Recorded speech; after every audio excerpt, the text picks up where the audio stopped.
This case is unique. I've never seen anything like it. They just literally disappeared and nobody noticed for days.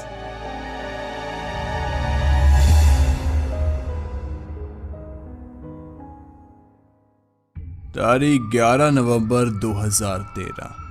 Time हो रहा था सुबह 9:50। एक biker जो कि थका हुआ अपनी बाइक को चला रहा था वो हावी डेजर्ट में पहुंच जाता है। यहाँ पर ये बाइकर अपने ही ख्यालों में अपनी ही मस्ती में बाइक को चला रहा था और इस पूरे रेगिस्तान में सिर्फ यही दिखाई दे रहा था। आगे जाकर ये रुकता है, बाइक को रोकता है और पानी पीने लगता है। तभी अचानक से इसकी नजर साइड पर पड़ती है। तब इसने जो देखा इसे अपनी आंखों पर बिलीव नहीं होता, इसलिए यह फिर से ध्यान से देखता है और उसके बाद सीधा 911 यानी कि पुलिस को फोन लगा देता है और इसने जो देखा वो पुलिस को बताता है। बाद में ये बात सुनकर पुलिस सीधा FBI को फोन कर देती है। आखिर इस बाइकर ने ऐसा क्या देख लिया और पुलिस ने FBI को क्यों बुलाया, ये सब कुछ आपको जानने को मिलेगा, लेकिन उसके पहले आपको एक कहानी सुनाते हैं। ये बात एक ऐसे परिवार की है जिनके साथ कुछ ऐसा होने वाला था जिसके बारे में वो कभी सोच भी नहीं सकते। अब साल 2013 से थोड़ा सा पीछे जाते हैं। साल 2009 दिसंबर का महीना।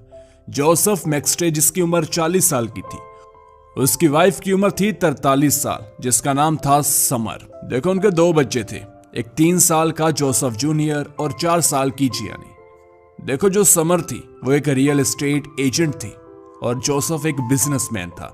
उसका वाटर फाउंटेन का बड़ा अच्छा बिजनेस था। देखो अब इस फैमिली को देखकर ये एक ड्रीम फैमिली है, बच्चे, घर में पैसा, अमीर लोग, मतलब खुशी की जिंदगी।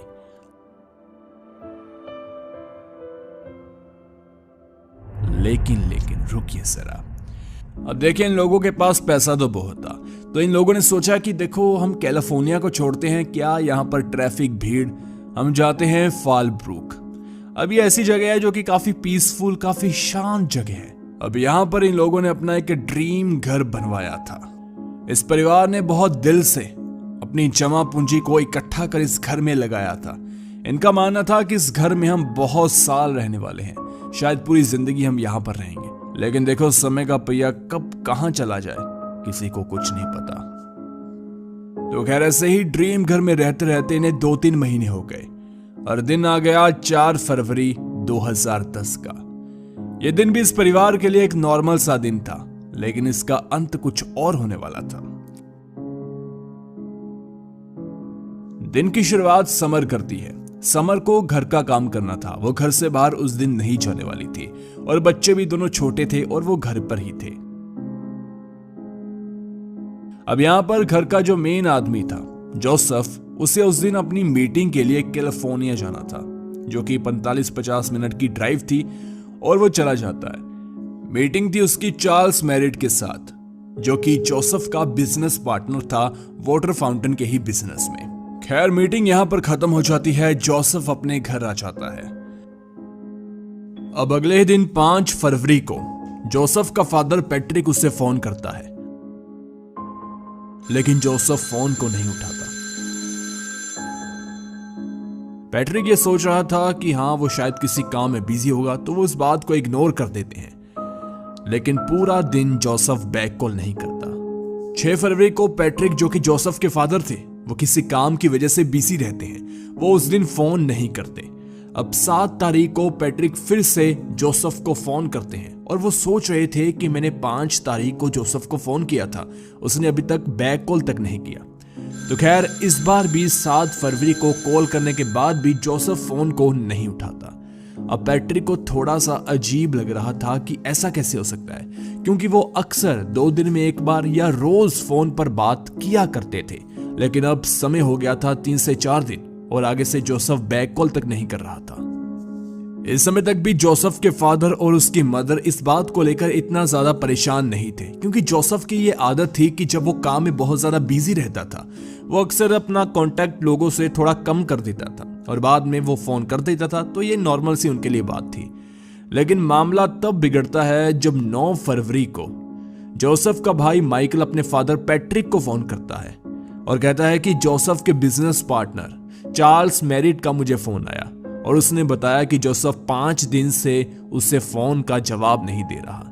अब यह सुनकर पैट्रिक, जो कि जोसेफ के फादर हैं, वो काफी ज्यादा परेशान हो जाते हैं, क्योंकि उन्हें लग रहा था कि जोसेफ काम में बिजी होगा, लेकिन जोसेफ का बिजनेस पार्टनर ही ये कह रहा है कि उसका कोई भी जोसेफ के साथ कांटेक्ट नहीं हो रहा, तो वो कैसे काम में बिजी हो सकता है। अब यहाँ पर उन्हें थोड़ा सा डर लगने लग गया था।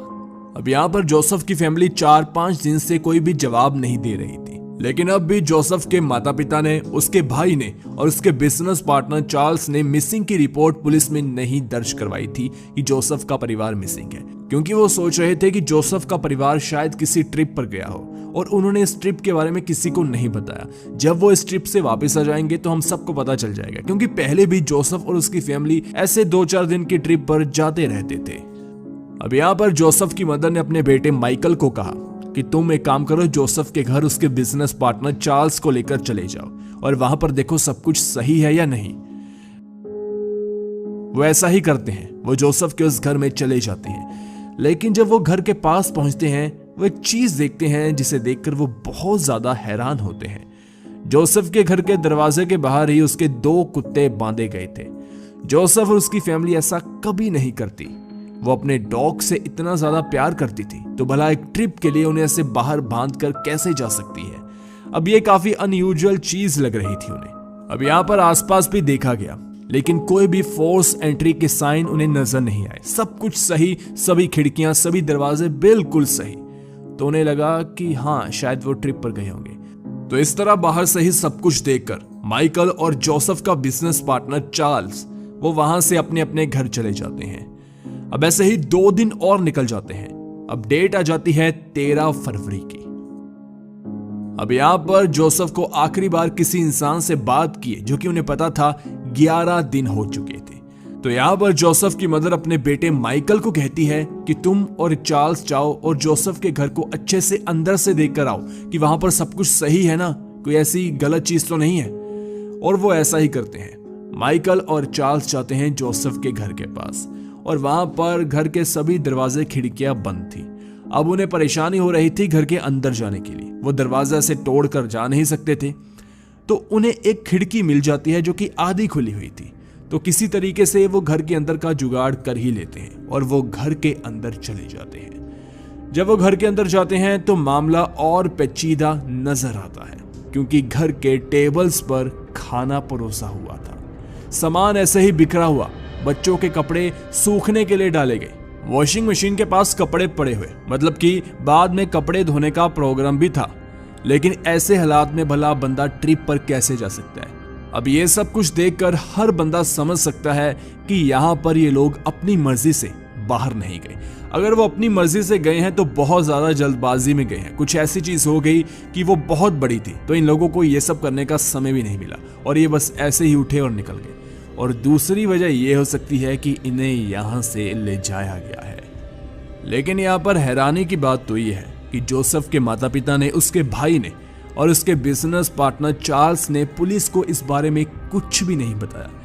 11 दिन से कोई इंसान गायब है और किसी को कुछ नहीं पता कि वो कहां पर है।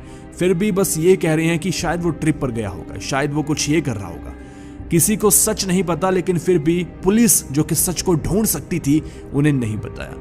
तो खैर, इस समय ये सब कुछ देखने के बाद जोसेफ का भाई माइकल पुलिस को रिपोर्ट कर देता है कि ये सब मामला है। पुलिस यहाँ पर मैक्स्टे फैमिली के घर के बाहर आती है, लेकिन पुलिस उस समय घर के अंदर नहीं जा सकती थी क्योंकि उसके पास कोई भी सर्च वारंट नहीं था। अब पुलिस सर्च वारंट के लिए अप्लाई कर देती है, क्योंकि देखिए घर के दरवाजे बंद हैं और घर के अंदर कोई इंसान नहीं है, मतलब कि वो इंसान दरवाजों को बंद कर खुद कहीं गया होगा। मान लीजिए कोई इंसान ट्रिप पर चला गया 5 दिन के लिए, पुलिस आती है और कहती है हाँ शायद ये मिसिंग हो सकता है और घर की चेकिंग करना शुरू कर देती है। इस तरीके से नहीं होता। उन्हें पहले ये अच्छे से जानना होगा कि ये आदमी मिसिंग है या कुछ मिस हैपनिंग हुई है, तभी वो सर्च वारंट लेकर घर के अंदर घुस सकते हैं। पुलिस यहाँ पर ठीक थी, लेकिन यहाँ पर पुलिस को 4 दिन लगने थे उस सर्च वारंट को पाने के लिए। 4 दिन तक वो घर के अंदर नहीं जा सकते थे चीजों को देखने के लिए। अब जब पुलिस घर के बाहर आई थी तो उन्होंने घर को बाहर से अच्छे से देखा, तो उन्हें कोई भी फोर्स एंट्री, फॉल प्ले का कुछ भी नजर नहीं आया। तो उन्होंने इसे ज्यादा सीरियस लिया ही नहीं। उन्होंने भी सोचा कि हाँ ये फैमिली अपनी मर्जी से कहीं गई होगी। तो इस तरीके से उन्होंने ये नहीं समझा कि शायद घर के अंदर का माहौल एक क्राइम सीन हो सकता है, शायद यहाँ से हमें एविडेंस मिल सकते हैं। उन्होंने इस बात को नजरअंदाज किया। इसी के साथ पुलिस ने होमिसाइड स्क्वाड को भी ये केस थमा दिया। देखो, उनका काम होता है कि अगर कोई इंसान या उसका परिवार 10 दिन से मिसिंग है और किसी का उनके साथ कोई कांटेक्ट नहीं हुआ 10 दिन से, तो वैसा कंसीडर कर लेते हैं कि शायद उनको किसी ने मार दिया। तो वो ये चेक करते हैं कि ये इंसान जिंदा है या मारा गया, और पुलिस भी साथ में अपना अपना काम करती रहती है। अब जैसा कि मैंने आपको बताया कि सर्च वारंट को मिलने में 4 दिन का समय लगना था, तो सुजैन जो कि जोसेफ की मदर थी और माइकल जो कि उसका भाई था, पुलिस से रिक्वेस्ट करते हैं कि उन्हें घर के अंदर जाने दिया जाए, क्योंकि वो घर के अंदर सफाई करना चाहते हैं। और पुलिस इस रिक्वेस्ट को एक्सेप्ट कर लेती है। मतलब एक जगह जो कि क्राइम सीन हो सकती है, जहां पर कोई वारदात हुई हो सकती है, उस चीज की सफाई के लिए पुलिस परमिशन दे देती है सुजैन और माइकल को। और ये दोनों भी पता नहीं क्यों वहां पर सफाई करना चाह रहे थे। शायद यहाँ पर ऐसा हो सकता है कि ये चीजों को खुद देखना चाह रहे थे और बाद में अपनी खुद से इन्वेस्टिगेशन शुरू करना चाह रहे थे। खैर, ये तो अलग बात है। लेकिन जोसेफ का भाई माइकल यहाँ पर पुलिस से पूछकर जोसेफ का लैपटॉप और उसका SD कार्ड अपने साथ अपने घर ले जाता है, और पुलिस इस चीज के लिए उसे अलाउ भी कर देती है। अब आप खुद सोचिए, उस लैपटॉप में कई जरूरी एविडेंस हो सकते थे, पुलिस भला ऐसे क्यों अलाउ कर रही है, ये भी सोचने वाली बात है।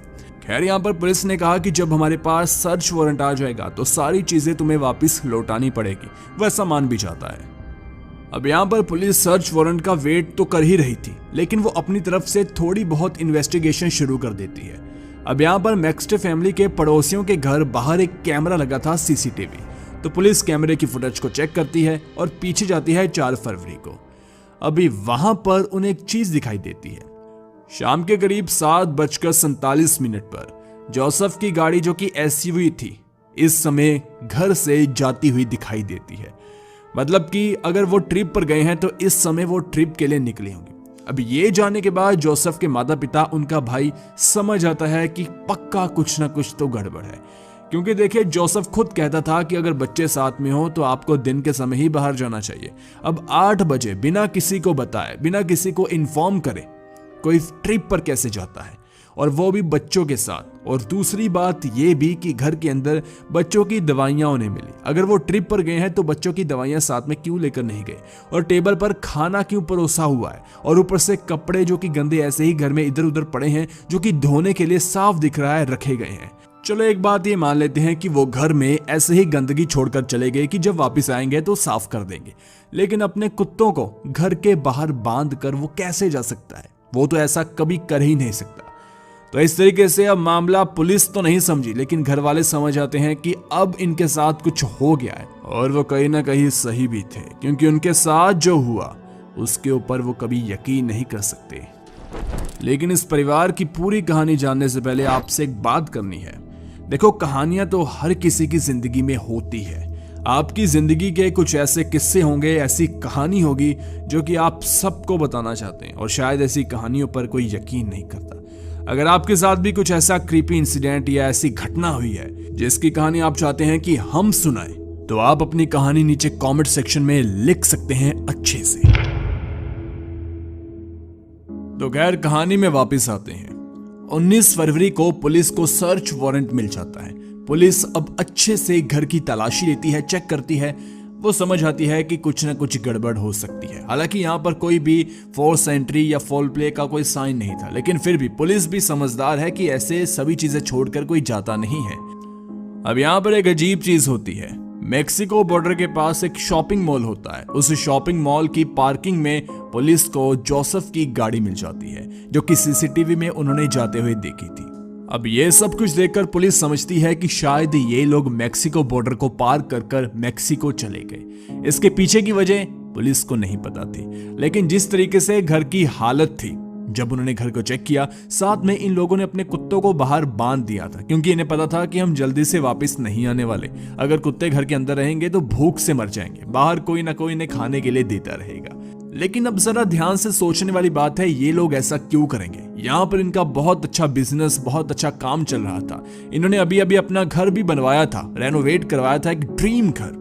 साथ में जोसेफ के माता पिता ये भी कहते कि अगर उसका परिवार जाता तो कम से कम हमें तो बताकर जाता, वैसे बिना बताए क्यों चले गए। और एक और अजीब चीज सामने आई। जब जोसेफ के लैपटॉप की अच्छे से चेकिंग की गई तो एक बड़ा एविडेंस सामने आया। जोसेफ ने गायब होने से यानी कि 4 फरवरी से एक हफ्ते पहले ही ये सर्च करना शुरू किया था कि मैक्सिको जाने के क्या फायदे हैं, लाइफ इन मैक्सिको, और साथ में मैक्सिको में बिजनेस अपॉर्चुनिटी क्या है और मैक्सिको बॉर्डर पार करने के लिए क्या डॉक्यूमेंटेशन चाहिए, किस तरीके से हम बॉर्डर को पार कर सकते हैं। ये सभी चीजें एक ही तरफ इशारा कर रही थी कि वो लोग मैक्सिको चले गए, या यूं कहे मैक्सिको भाग गए।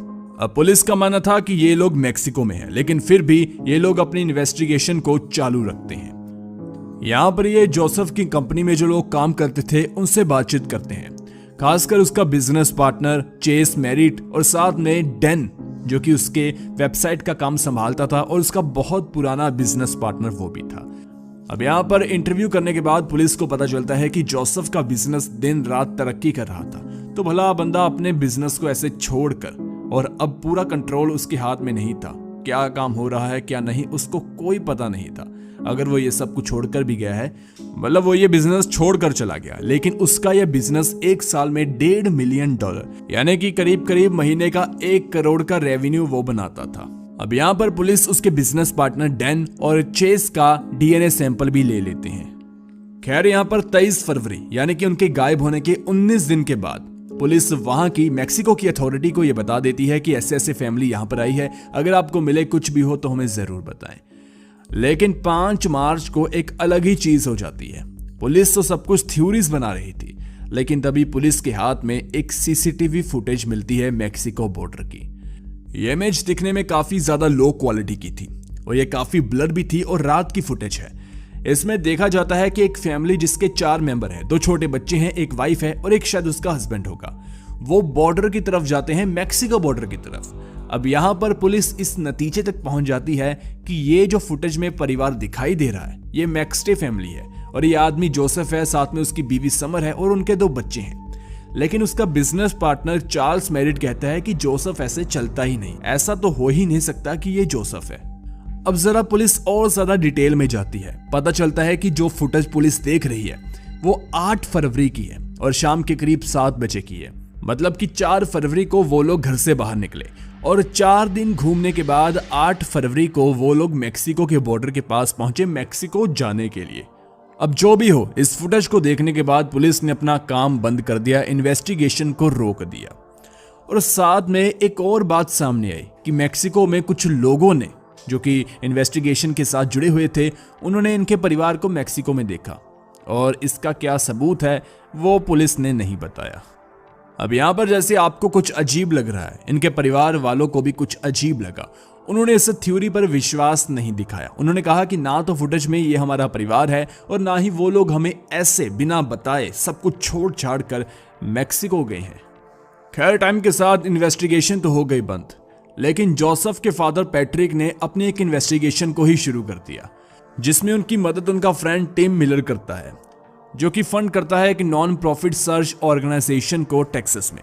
अब देखिए इन ऑर्गेनाइजेशन का काम क्या होता है, बस पुलिस और अथॉरिटी का जो भी ध्यान है इस केस के ऊपर लाना। अब ऐसा नहीं ये खुद खूनी को या किसी को पकड़ सकते हैं, इनका काम होता है सिर्फ आंखों में केस को लेकर आना। जोसेफ के फादर पैट्रिक साथ में टिम मिलर और साथ में एक इन्वेस्टिगेटिव जर्नलिस्ट जाते हैं मैक्स्टे फैमिली के घर। जब वो घर के अंदर जाते हैं और वहां पर जाकर वो पुरानी फोटोज भी देखते हैं कि पहले दिन से घर कैसा लग रहा था, तो ये देखकर वो हैरान इस वजह से थे कि पुलिस ने इसे क्राइम सीन क्यों नहीं माना और यहाँ से एविडेंस क्यों नहीं उठाए, क्योंकि साफ साफ दिख रहा है कि यहाँ पर कुछ ना कुछ तो गड़बड़ थी। खैर अब ऐसे ही वो भी अपनी तहकीकात शुरू करते हैं, लेकिन अप्रैल तक यहाँ पर FBI पूरा केस संभाल लेती है और वो ये फोकस करती है कि मैक्सिको में ये फैमिली कहीं पर मिल जाए। देखो यहाँ पर उनका ये काम नहीं था कि इस फैमिली को यहीं पर ढूंढे, कहीं कैलिफोर्निया में फालब्रुक में क्या इनके साथ हुआ जाने नहीं, वो ये बात पर अड़े थे कि ये तो मैक्सिको चले गए हैं। देखिए ऐसे ही करते करते साल 2009 से साल 2013 आ जाता है। पुलिस के हाथ कुछ नहीं लगता, FBI केस को संभालती है लेकिन कुछ भी रिजल्ट नहीं निकलता। लेकिन फिर 4 साल बाद कुछ ऐसा होता है जिसका किसी ने सोचा नहीं था। देखिए वीडियो की शुरुआत में हमने आपको एक कहानी सुनाई थी और कहा था कि इसे याद रखिए। अब वापिस आते हैं उसी कहानी पर और इस केस से उसका क्या लेना देना ये भी बताते हैं। उस बाइकर ने देखा क्या था ऐसा उसने पानी पीते पीते वहां पर इंसानों का कंकाल देखा। ये सब देखने के बाद उसने पुलिस को फोन किया। पुलिस को जब पता चला कि किसी का कंकाल मिला यानी कि स्केलेटन मिला है, तो उन्होंने FBI को ये बता दिया, क्योंकि कोल्ड केसेस पर वही काम करते हैं। अब यहाँ पर यह खबर जब वहां के शेरिफ डिपार्टमेंट यानी कि पुलिस वालों को पता चलती है, तो इस केस पर टेक ओवर करते हैं और यहाँ पर आकर वो चेकिंग करते हैं कि मामला क्या है। तब उन्हें यहाँ पर एक कंकाल नहीं बल्कि 4 लोगों का कंकाल मिलता है। अब यहाँ पर यह स्केलेटन किसका है, DNA के जरिए चेक करने की कोशिश की जाती है। DNA रिपोर्ट आने में 4 दिन लग जाते हैं। तब पता चलता है कि जो सबसे बड़ा कंकाल है वो जोसेफ मैक्स्टे का है, और साथ में जो दूसरा कंकाल है वो समर मैक्स्टे का है, और साथ में जो छोटे कंकाल मिलते हैं वो उनके बच्चों के मान लिए जाते हैं, हालांकि वो चेक नहीं किए जाते। अब यहाँ पर पुलिस जिन्हें मैक्सिको में ढूंढ रही थी, जिनका परिवार पहले पहले मान रहा था कि ये तो ट्रिप पर गए हैं, उनका कंकाल मिल गया पूरे 4 साल के बाद। And through the use of dental records, we're able to identify the adult victims as Summer and Joseph McStay. We believe the other 2 sets of remains are that of the boys, their sons. एक और अजीब बात ये थी कि इस कंकाल के साथ एक हैमर, एक हथौड़ा भी मिला, जिसे एज अ मर्डर वेपन मान लिया गया पुलिस के द्वारा। अब केस की तहकीकात पुलिस फिर से शुरू करती है। अब देखिए, मोहावी डेजर्ट में कोई आता जाता नहीं था, और जिस जगह कंकाल मिले वहां पर टायर के निशान भी मिले, और पुलिस ने कहा कि ये टायर के निशान भी 3, 3.5, 4 साल पुराने हैं, यानी कि ये उस दिन के टायर के निशान हैं जिस दिन मैक्स्टे फैमिली को यहाँ पर मारने के बाद फेंका गया था। अब यहाँ पर टायर के निशान के पूरे सैंपल वो ले लेते हैं कि कैसा टायर का निशान है, कैसा टायर हो सकता है, और ऐसे ही पुलिस अपने काम पर लगी रहती है। लेकिन एक दिन पुलिस सीधा जाती है चार्ल्स मैरिट यानी कि मैक्स्टे फैमिली के बिजनेस पार्टनर चेस के पास। उसके ट्रक को देखा जाता है, उसके टायर को चेक किया जाता है। चार्ल्स मैरिट का टायर और मोहावी डेजर्ट में जो टायर का निशान मिला वो दोनों मैच कर जाते हैं। जब 4 साल पहले इन्वेस्टिगेशन चल रही थी तो चार्ल्स मैरिट का लाई डिटेक्टर टेस्ट भी किया गया था, और साथ में उसके कुछ DNA एविडेंस भी पुलिस ने अपने पास से रखे थे। अब यहाँ पर पुलिस जोसेफ की इसूजू SUV को अच्छे से चेक करते हैं। अब यहाँ पर उन्हें कार के अंदर एक DNA सैंपल मिलता है। चेक करने पर पता चलता है कि ये चार्ल्स मैरिट का है। उसके बाद पुलिस को अब चार्ल्स के ऊपर पूरा शक होता है। चार्ल्स के फोन रिकॉर्ड चेक किए जाते हैं तो पता चलता है कि चार्ल्स जिस दिन ये घटना हुई थी 4 साल पहले 4 फरवरी को, उसके थोड़े दिन इधर उधर वो मोहावी डेजर्ट में गया था। उसके फोन डिटेल से ये बात पता चली। वो डेट क्या थी आपको अभी बताते हैं। लेकिन एक और चीज पुलिस को पता चलती है कि मोहावी डेजर्ट पर चार्ल्स का बचपन बहुत रंगीन गुजरा है, क्योंकि बचपन में वो वहां पर जाया करता था, और अब उसकी एक बहन भी मोहावी डेजर्ट के पास ही रहती है। मतलब वो एक ऐसा इंसान है जिसे मोहावी डेजर्ट के बारे में बहुत चीजें पता है, और उसका आना जाना वहां पर लगा ही रहता है। लेकिन ये एक बात अजीब है, जैसे पुलिस को चार्ल्स का DNA सैंपल जोसेफ की गाड़ी से मिला। वो 4 साल पहले क्यों नहीं मिला जब इन्वेस्टिगेशन चल रही थी, और ऊपर से किसी की गाड़ी से किसी का DNA सैंपल जैसे बाल, नेल मिलना ये बड़ी बात नहीं है, क्योंकि वो दोनों बिजनेस पार्टनर थे और एक साथ एक गाड़ी में घूमना एक आम बात है। खैर, अब यहाँ पर पुलिस का पूरा निशाना था चार्ल्स मैरिट के ऊपर। उसकी हिस्ट्री को देखा जाता है, तब पता चलता है कि 40 साल पहले चार्ल्स कुछ ऐसे गुनाह कर चुका है। कुछ क्रिमिनल रिकॉर्ड्स उसके सामने आए, जैसे कि डकैती और साथ में किसी की प्रॉपर्टी को हड़पना, ऐसी चीजें सामने आई। तो पुलिस समझ आती है कि यह बंदा पुराना खिलाड़ी है। इस वजह से एंड में उसे अरेस्ट कर लिया जाता है। एक और चीज जानने के बाद, वो चीज क्या थी? वो ये थी कि चार्ल्स मैरिट को करीब करीब कुछ कहते हैं $40,000, और कुछ कंपनी के एम्प्लॉयज तो ये भी कह रहे थे कि जोसेफ ने $1 लाख चार्ल्स मैरिट को दिए, क्योंकि उसकी फाइनेंशियल, उसकी आर्थिक सिचुएशन अच्छी नहीं थी। इसके पीछे का कारण ये था कि वो गैम्बलिंग और ऐसी चीजों में इन्वॉल्व था। एक और बात सामने आती है कि जोसेफ और चार्ल्स के बीच में अब लड़ाइयां बढ़ रही थी। हालांकि जोसेफ चार्ल्स को अपना बिजनेस पार्टनर और साथ में अपना एक बहुत अच्छा दोस्त मानता था, उसकी पैसों से मदद भी करता था और पैसे भी बहुत ज्यादा देता था। लेकिन चार्ल्स अपना काम ढंग से नहीं करता था। वो जो भी वाटर फाउंटेन इंस्टॉल करने जाता तो कस्टमर बाद में जोसेफ को बताते कि ये तो सही नहीं काम किया, और फिर जोसेफ को अपनी जेब से उन्हें पैसे देने पड़ते। अब जोसेफ तंग आ चुका था। देखो पुलिस ने कितनी चीजें ढूंढ निकाली, लेकिन पूछने वाला हो कि पहले क्या ये लोग सो रहे थे? पहले भी तो चार्ल्स वहीं पर था, पहले भी तो पता लगाया जा सकता था कि इसका बिजनेस से रिलेशन जोसेफ के साथ क्या है। लेकिन पहले उनका मानना था कि जोसेफ और मैक्सटे फैमिली तो भाग गई मेक्सिको। क्यों, कैसे, किसी को कुछ नहीं पता। हालांकि कुछ उस समय जरूरी डॉक्यूमेंट उनके घर पर थे। पुलिस को पता भी था कि इनके बिना मेक्सिको नहीं जा सकते, लेकिन फिर भी वो इस थ्योरी पर रहे कि जोसेफ की फैमिली तो मेक्सिको चली गई है। तो खैर बाद में अरेस्ट कर लिया जाता है चार्ल्स मैरिट को।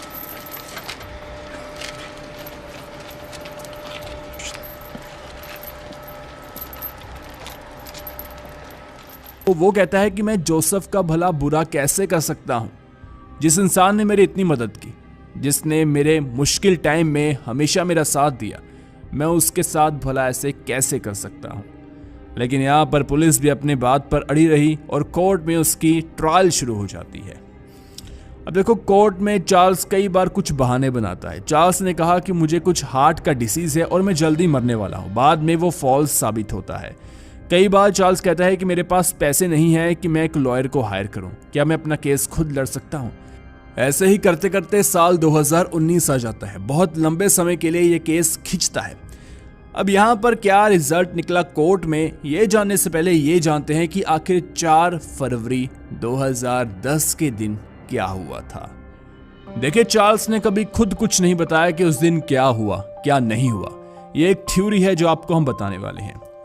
देखो ये तो हम जानते हैं कि उस दिन चार्ल्स की मुलाकात जोसेफ के साथ हुई। जोसेफ सुबह सुबह कैलिफोर्निया उससे मिलने के लिए गया।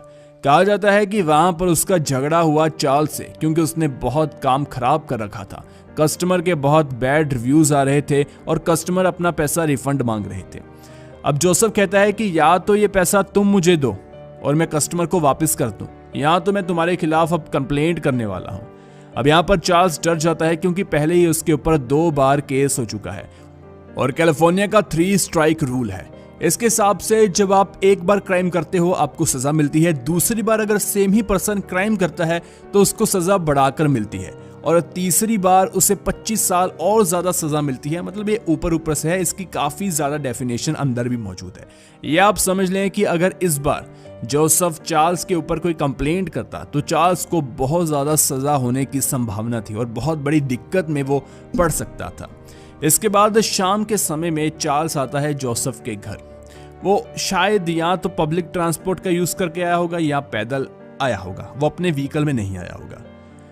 अब यहाँ पर चार्ल्स क्या करता है, घर के अंदर आ जाता है क्योंकि वो वैसे भी जोसेफ को जानता था। अब जोसेफ की मान लो उससे लड़ाई भी हुई तो भला जोसेफ ये थोड़ी कहेगा कि मेरे घर के बाहर रह मत आ, वो उसका दोस्त तो बेसिकली रहेगा, चाहे बिजनेस में कुछ भी हो। खैर यहाँ पर चार्ल्स आ जाता होगा उसके घर के अंदर और उसके हाथ में पकड़ा होगा वो हथौड़ा। वो ऐसे डायरेक्ट मारना नहीं चाहता होगा, या हो सकता है उसका ये प्लान हो काफी दिनों से, क्योंकि उसने जोसेफ के बहुत पैसे लौटाने थे, और बाद में वो मार देता है जोसेफ को, जोसेफ के बाद समर को। लेकिन फिर बच्चों की बारी आती है, मतलब इनको उसने मारा, ये बहुत दर्दनाक बात है। इसके बाद वो सभी लोगों को जोसेफ की गाड़ी जो कि एसुजू एसयूवी थी वहां पर डालता है 7:47 के आसपास, जो कि पड़ोसियों के सीसीटीवी कैमरे में भी कैद हो गई ये बात। उसके बाद में एक अजीब चीज हमें दिख रही है कि इसके बाद उसे सीधा मोहावी डेजर्ट जाना चाहिए, लेकिन जब पुलिस ने उसका फोन रिकॉर्ड चेक किया तो पता चला कि वो मोहावी डेजर्ट तो 6 फरवरी को गया था, यानी कि 6 तारीख तक, यानी 2 दिन वैसे ही घूमता रहा उनकी डेड बॉडीज के साथ। ये थोड़ा अजीब लग रहा है। इसका मतलब उसने जोसेफ और उसकी फैमिली की बॉडी को डाला अपने ट्रक में और बाद में जोसेफ की गाड़ी को मेक्सिको बॉर्डर के पास छोड़कर आया होगा उस शॉपिंग मॉल की पार्किंग में। बाद में 6 तारीख को वो गया होगा मोहावी डेजर्ट, वहां पर जाकर उसने बॉडीज को ऐसे फेंक दिया, क्योंकि उसे पता था कि यहाँ पर कोई आता जाता तो है नहीं और वो सेफ था। और यही उसकी मुसीबत का कारण बना कि यहाँ पर कोई आता जाता ही नहीं है, क्योंकि उसके टायर का निशान वहां रह गया। लेकिन ये भी काफी शॉकिंग चीज है कि 3-4 साल बाद किसी का टायर का निशान ऐसे रह जाए। वेल, पुलिस कह रही है तो होगा ही। अब जैसा कि हमने आपको बताया कि पुलिस को लैपटॉप मिला जोसेफ का, जिसमें उसने सर्च किया था कि मैक्सिको में लाइफस्टाइल कैसा होगा, क्या डॉक्यूमेंट चाहिए वहां जाने के लिए, वहां पर क्या क्या, मतलब मैक्सिको के बारे में बेसिकली उसने सर्च किया था। तो यहाँ पर 4-5 दिन पहले ऐसा भी हो सकता है कि खुद चार्ल्स मैरिट ने जोसेफ के लैपटॉप से ये सर्च किया हो, क्योंकि अगर चार्ल्स ने ये खुद किया तो फिर यह मामला बहुत गड़बड़ है, क्योंकि फिर वो काफी समय से जोसेफ की फैमिली और जोसेफ को निपटाना चाहता था। उसे मौका नहीं मिल रहा था, उसे मौका मिला 4 फरवरी को। खैर अब आते हैं डिसीजन टाइम पर। कोर्ट अपना फैसला 2019 में 7 जनवरी को सुनाती है। चार्ल्स मैरिट को मैक्सटे फैमिली को मारने के जुर्म में सजा सुनाई जाती है, उसे गिल्टी पाया जाता है और उसे मौत की सजा सुनाई जाती है। We, the jury, find the defendant guilty of the offense of murder in the first degree. The McStay family has been waiting for this day for almost a decade. The man convicted of killing a California family learns his fate. His sentencing comes nearly a decade after their death. Charles merit खैर आज भी जिंदा है, लेकिन वो अपने मौत के इंतजार में बैठा है। आज के दिन तक चार्ल्स मैरिट कहता है कि वो निर्दोष है, उसने कुछ नहीं किया, ये बस उसके खिलाफ कोई साजिश है। I did not do this thing. I know you do not believe this. कुछ लोग मानते भी हैं कि चार्ल्स मैरिट के साथ कुछ गलत हो रहा है, कुछ मानते हैं कि नहीं, उसने ही सब कुछ किया। खैर आपकी इसके बारे में क्या राय है, कमेंट सेक्शन में जरूर बताएं। We are currently at the site where the remains of that family of 4 was found at the end of 2013, nearly 3.5 years after the family went missing. Now, this location is just north of Victorville, California in San Bernardino County.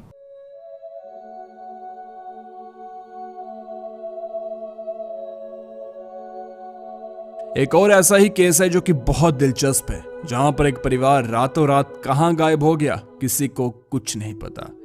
इस case के ऊपर हमने पूरी video बनाई है, जो कि right side वाली वीडियो पर क्लिक करके आप देख सकते हैं। स्टोरी नंबर 38 जरूर देखिए राइट साइड पर क्लिक करके। धन्यवाद।